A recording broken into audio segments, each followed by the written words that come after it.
Você acha que você tá cheio de contatinho? Isso é porque você não viu o Donald Trump. Precisamos falar sobre esse homem. Galera, essa semana o Trump simplesmente trocou mó ideia com o Putin por telefone, rolou a famosa ligação, inédita, porque o Biden, né, o democrata Joe Biden pouco fez para ajudar a construção da paz aí nesse conflito, né, da Rússia com a Ucrânia. E o Trump também conversou com o Zelensky, né, da Ucrânia, para tentar aí fazer esse acordo de paz acontecer. Eles estavam tão próximos que o Putin até convidou o Trump para dar uma roletada lá na Rússia, ir lá para Moscou, trocar uma ideia. Aí o Trump falou: calma, filho, calma. A gente vai se encontrar na Arábia Saudita provavelmente, né? Se você não sabe, gente, atualmente, em vários conflitos, inclusive na treta ali de Israel com a Palestina, a Arábia Saudita e os Emirados Árabes Unidos estão se constituindo ali como países, né, possíveis para ajudarem na paz, ajudarem nas negociações, ajudar com que os acordos e as reuniões aconteçam. A guerra da Rússia com a Ucrânia, gente, já tá aí para cravar o seu 3º aniversário. E assim, mais ou menos 1/5 da Ucrânia já foi ali ocupado pela Rússia. Vamos lembrar, gente, que esse conflito territorial é um pouco mais antigo, em 2014, né? A Rússia já tinha invadido a Crimeia. A Crimeia é uma península, né, que a Ucrânia tem, que, claro, a Ucrânia era da União Soviética, e, portanto, essa península, né, essa extensão de terra para o mar, que antigamente era da União Soviética, tem muita importância geopolítica, porque tem saída para o Mar Negro. O Mar Negro, por sua vez, sai para o Mar Mediterrâneo, que é aquele grandão ali entre o continente africano e a Europa, e o Mediterrâneo depois sai para o Atlântico. Então, assim, a Crimeia é muito importante. Tem, inclusive, infraestruturas lá, como portos e tal, que é muito interessante para o Trump. Então, o Trump, em 2014, já tinha feito essa invasão e já tinha anexado a Crimeia. Se você pegar um mapa produzido pela Rússia hoje, a Crimeia é Rússia. A Crimeia não é Ucrânia mais, tá? Inclusive, foi feito, gente, um plebiscito na Crimeia, né? Plebiscito, esse dispositivo, vamos dizer assim, né, de colocar a população para votar. Inclusive, no Brasil, tinha que ter mais plebiscito. O que você acha disso? Plebiscito é, por exemplo, em vez de você ir na urna votar num candidato, você vota na proposta. Imagina que legal. Já teve plebiscito no Brasil, tá? Se você não sabe, o último foi o do desarmamento,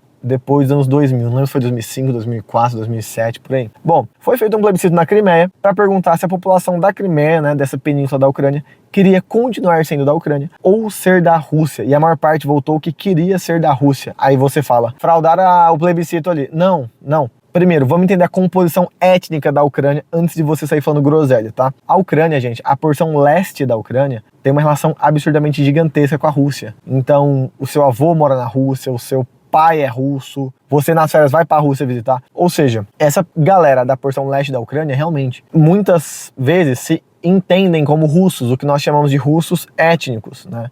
Então é natural, normal, entendível, compreensível que esse plebiscito que aconteceu na Crimeia, para ver se a galera queria permanecer sendo da Ucrânia ou da Rússia, tendesse mais a maior parte da população querer ser da Rússia, tá? Então, a partir dessa anexação da Crimeia, né, o Putin, ele vai tentar anexar mais territórios. Ele usa como justificativa, né, uma das justificativas, a questão da Ucrânia estar entrando na OTAN. A OTAN é essa coligação militar que tem várias regras, entre elas, né, a principal cláusula é a cláusula de defesa mútua, ou seja, se algum país atacar outro país da OTAN, toda a OTAN vai ajudar esse país que está sendo atacado e pode retalhar o país que tem um ataque de origem. Então vamos lá. Se o Brasil atacar o Canadá, hoje, por exemplo, o Canadá, ele é da OTAN, tá? A OTAN inteira vai retalhar o Brasil. Então vai ter ataque aqui dos Estados Unidos, da Itália, de Portugal, da Espanha, essa loucura toda. Então a Ucrânia estava no processo de entrar na OTAN. E vamos pensar, gente, a Ucrânia é um país que a história dela, a questão nacional da Ucrânia é complicadíssima. A Ucrânia era da União Soviética, depois vai para a União Europeia, tem ali uma diferença, né? Uma variedade étnica muito grande, da questão nacional mesmo. A Ucrânia teve manifestações populares em 2013 que desestabilizaram o país. Então, assim, cara, é um país que tem uma certa instabilidade política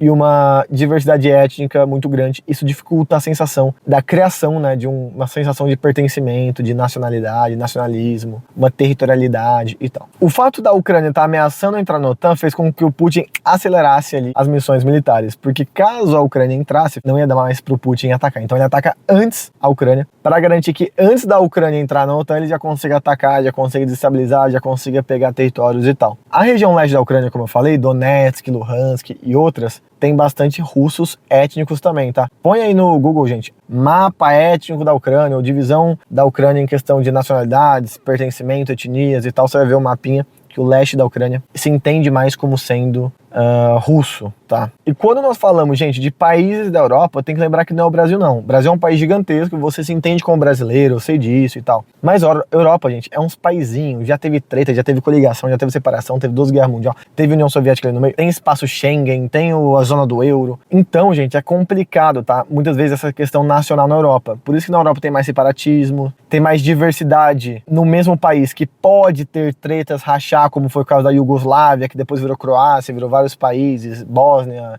Herzegovina, Sérvia, aquela coisa toda. Então, essa é uma coisa que o brasileiro tem dificuldade de entender, né? O Brasil tem diversidade cultural? Tem, pô, tem os gaúchos, tem a galera do norte, do nordeste, do centro-oeste, do sudeste, do sul, tá, tem toda essa questão cultural. Mas no fundo, assim, não tem realmente uma ideia de separação, um plano ativo de separação. Tem grupos separatistas? Tem, mas não é tão relevante como, por exemplo, foi na Iugoslávia, que partiu o país no meio mesmo, em vários outros países, tá? Há quem diga, gente, que essa treta da Rússia com a Ucrânia foi feita, pasme, sim, para desestabilizar a Alemanha. Bum. Não sei se essa ideia é comum para você, mas não é uma ideia veiculada muito na mídia, tá? Por que desestabilizar a Alemanha? Porque a Alemanha dependia e depende demais da relação econômica com a Rússia, principalmente na questão dos combustíveis fósseis, gases e tal. Então, a Alemanha depende da relação com a Rússia. Quando estoura a guerra da Rússia com a Ucrânia, a Alemanha é obrigada a cessar várias negociações que estavam vigentes com a Rússia e, portanto, desaquece a economia da Alemanha.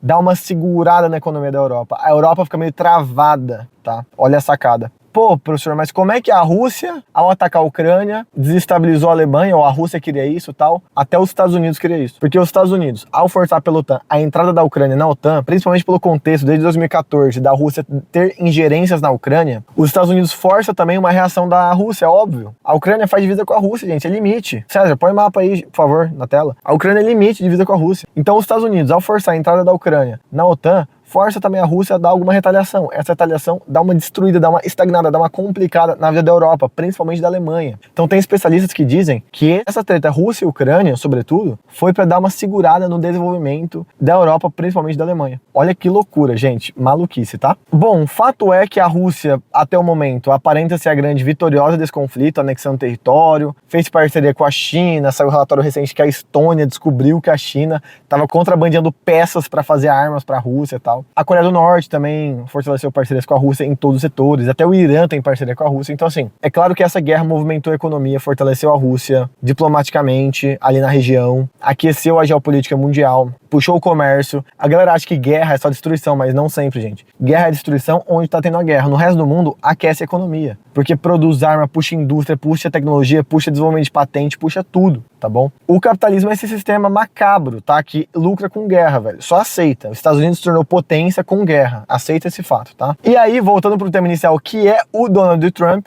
o maluco simplesmente conversou com o Putin, conversou com o Zelensky, tá ali para negociar. Pode ser que pode ter uma reunião na Arábia Saudita, que é o mais provável, tá?